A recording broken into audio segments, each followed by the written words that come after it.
black man serve the white man? Why does everything the black man do benefit the white man? Why does the black man say freedom is doing what I want to do? And why is it that everything he wants to do enriches the European? Welcome to the desert of the real.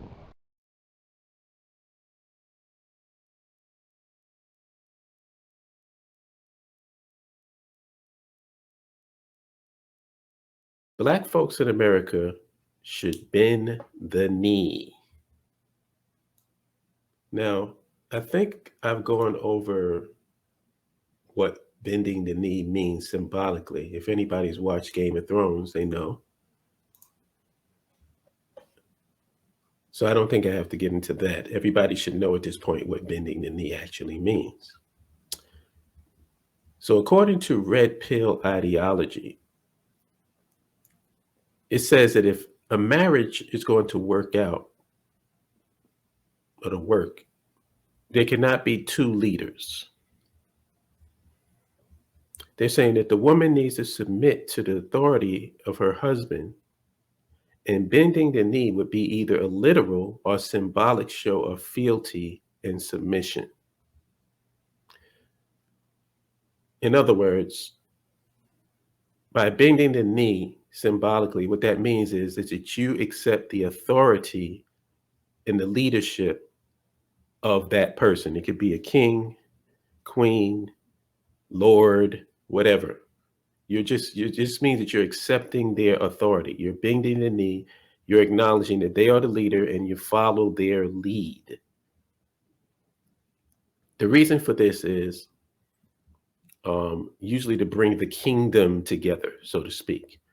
So, whoever was the leader of the seven kingdoms in Game of Thrones had to have all the other kingdoms bend the knee to them so they can bring the country together, bring the kingdom together, I should say. It wasn't really a country back then. Now, why do I say black folks in America should bend the knee? There are only really two ideologies for black folks in America. I know that things get confusing because, with the culture conscious community and with, politics and geopolitics and whatever, people like to make things much more confusing than they actually are. But there's only really two options for black folks in America. Option number one is the belief that black folks should have socioeconomic and political control over a piece of territory. In the case of the BAIO, we feel that territory should be Liberia. They should build and maintain their own infrastructure. They should govern themselves and dictate policy for their own nation, independent nation. That's option number one. That's ideology number one. Ideology number two is that black folks are incapable of running a society. The white man is superior and more capable of doing so.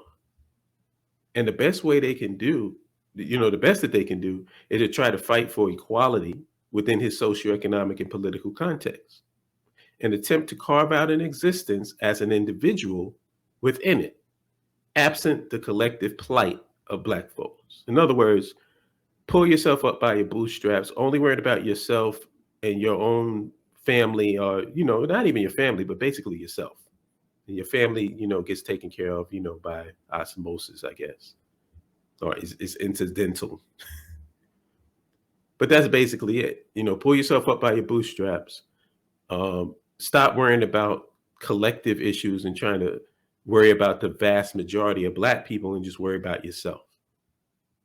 Now, here's where things get a little bit controversial, and I don't understand why it is controversial.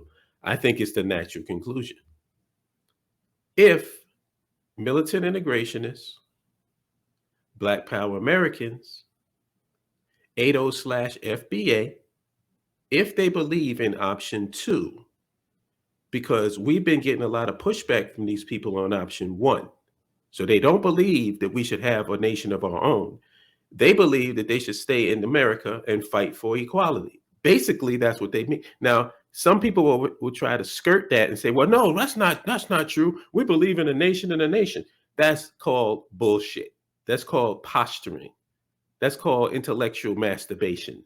They know that that's not going to happen. It's just like the reparation argument. They know that the white man is not going to give them reparations, but by you spouting reparations for black folks, it makes you appear blacker than you actually are. When in reality and practically, you know that's not going to happen. So we're not even going to entertain that nonsense. Option 2 is your ideology. You want to stay in America and you want to fight for equality in America, and you want to carve out your own individual existence. That's the reason why a lot of these so-called cultural conscious community dudes are Republicans. Because what is it? If you're a Republican and you're a conservative in America, what exactly are you conserving? You're conserving the status quo of America because that benefits you. If America, and it makes sense. I'm not even getting on their case. It makes sense. If you want to be an American, then you should be a Republican. Why not? You should want to maintain the status quo, and you should make a political party that's basically for the rich and for the individual. I don't understand why, if a white person is in America, why they would even be a Democrat. It makes sense for you to be a Republican because you just want to maintain the status quo. It is your country. Who gives a fuck about poor people? No. So if that's what you believe in, which is option 2, then the logical conclusion should be for you to bend the knee to the white man in America and bring your country together under the authority of his leadership. If you admit, because like I've made this point before, everybody keeps talking about white supremacy. Let me tell you something. Black people are the biggest proponents of white supremacy. Black people believe in white supremacy more than white people do. Why? Because when the BAIO, Black nationalists, African-centered progressives, and people like me start talking about us having our own society, controlling our own society, having our own government, governing ourselves, dictating and controlling policy on a piece of territory that we control, people start looking at us like we're crazy, like that's fairy dust, unicorns. And we get pushed back and fighting, even amongst people who call themselves nationalists, Pan-Africanists, Garveyites. The most pushback we've gotten has come from these people. So they don't believe in nationhood. They can't say they believe in nationhood if you're fighting against us. What are you fighting against us for? We say we should control our own territory. We should have our complete control of our socioeconomic and political context. That's what we believe in. So if you're fighting against us, you obviously don't believe in that, and you believe in the opposite. You believe that the white man is more capable of running a society than we are. Because what is the other reason why you don't want a nation of your own? Explain that to me. If somebody's in the chat room, explain it to me. Why don't you want to have a nation of your own? Because to me, this blackity black shit makes no sense if you're not trying to get a nation of your own and control your own context. If you believe in America, if you think that the white man is the most capable person of controlling a society, then bend the fucking knee to him. What's with this blackity black, this